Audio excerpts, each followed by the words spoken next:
حمزہ ناصر official Islamic channel کو like subscribe کریں۔ لوگ بیٹھے ہوئے تھے، مجلس سجی ہوئی تھی، ہجوم عاشقاں تھا، کیف و سرور کی چھم چھم برکھا برس رہی تھی، انوار و تجلیات اتر رہے تھے، اور کیسی خوش نصیب مجلس تھی جس میں حضور خود تشریف لے آئے۔ تو آقا کریم نے ارشاد فرمایا، فقال ما اجلسکم، صحابہ تمہیں کس چیز نے بٹھایا ہے، کیوں بیٹھے ہو، مقصد جلوس کیا ہے، یہ جلسہ کاہے کا ہے، کیوں بیٹھے ہو؟ انہوں نے کہا آپ کی صورت میں ہمیں ہادی دیا، رہنما دیا، آپ کی صورت میں اپنی کرم نوازیوں کا چھم چھمی ہمارے اوپر نازل کیا، تو ہم اس پر اللہ کا شکرانہ ادا کرنے کی مجلس سے جائے بیٹھے۔ یہ صدیوں قبل کی کہانی ہے، یہ مسجد نبوی کا صحن ہے، یہ شہر مدینہ ہے، یہ دور رسالت مآب صلی اللہ علیہ وآلہ وسلم ہے۔ یہ 14 صدیاں گزرنے کے بعد کوئی گھڑی ہوئی اور کوئی اپنی طرف سے بنائی ہوئی بات نہیں ہے، بلکہ یہ وہ دور ہے جس دور میں ان کا فیض عام تھا اور ان کے انوار کی مہک اور چمک سے زمانہ معطر اور روشن ہوتا تھا۔ اب جب یہ بات حضور نے سنی، آقا کریم نے ان سے جو سوال کیا وہ سنیے۔ قالا اللہ ما اجلسکم الا ذالک، اس پر تم اللہ کی قسم اٹھاتے ہو تم اسی لیے بیٹھے ہوئے ہو؟ تو انہوں نے کہا ہاں ہم اسی لیے بیٹھے ہوئے، ہمارے بیٹھنے کا کوئی اور مقصود نہیں۔ فرمایا میں نے تم سے جو حلف لیا ہے، قسم تم سے اٹھوائی ہے، تو یہ کسی تہمت کی بنیاد پر نہیں، تمہارے قول کی صداقت پر مجھے کوئی شک نہیں گزرا تھا کہ میں نے قسم سے تصدیق کی، بلکہ ماجرا کچھ یہ تھا، تم یہاں بیٹھے تھے، میں حجرے میں تھا، جبریل امین حاضر خدمت ہوئے، فاخبرنی ان اللہ عز وجل یباہی بکم الملائکہ، انہوں نے مجھے کہا محبوب ذرا باہر تو نکل کے دیکھو، آپ کے غلاموں کے اس عمل پر اللہ فرشتوں میں ناز کر رہا ہے۔ وہ عمل کون سا تھا جس پہ رب رب ہو کے فرشتوں میں فخر کر رہا ہے، رب رب ہو کے فرشتوں میں ناز کر رہا ہے؟ وہ عمل یہ تھا کہ صحابہ مل بیٹھ کر کے اللہ کی حمد بول رہے تھے، اللہ سے دعائیں مانگ رہے تھے، اللہ کا شکر بجا لا رہے تھے، کس بات پر کہ اس نے ہدایت اسلام عطا کی اور محمد عربی کی شکل میں ہادی و رہنما عطا کیا،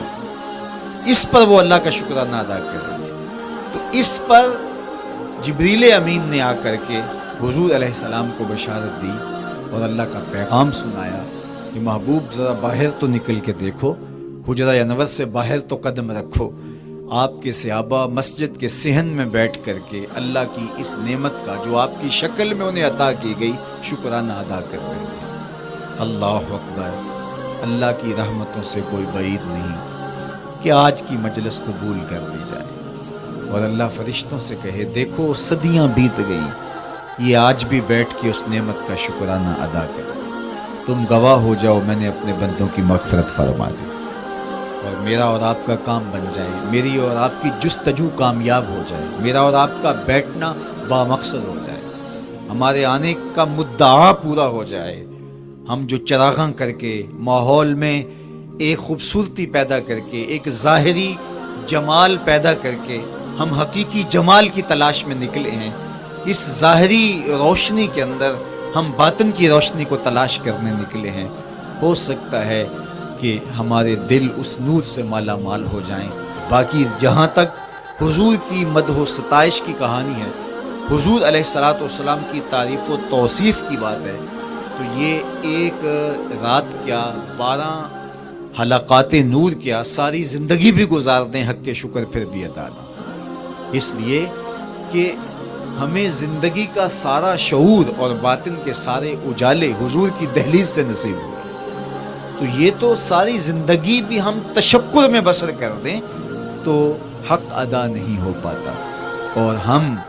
ہماری روحیں، ہمارے قلوب، ہماری زبانیں، ہمارا طرز زندگی، ہمارا انداز معاشرت، ہمارے رویے اس نعمت کا شکرانہ ادا کر رہے ہیں جو حضور کی شکل میں اللہ نے ہمیں عطا کیا۔ دیکھو یار، کوئی معمولی سی نعمت میسر آ جائے تو بندہ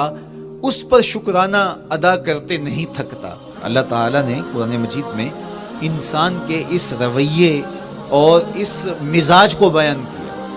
وَإِنَّا إِذَا أَذَقْنَا الْإِنسَانَ مِنَّا رَحْمَةً فَرِحَ بِهَا. یہ انسان کی ایک فطرت بیان کی ہے کہ جب ہماری جانب سے اس کو کوئی رحمت ملتی ہے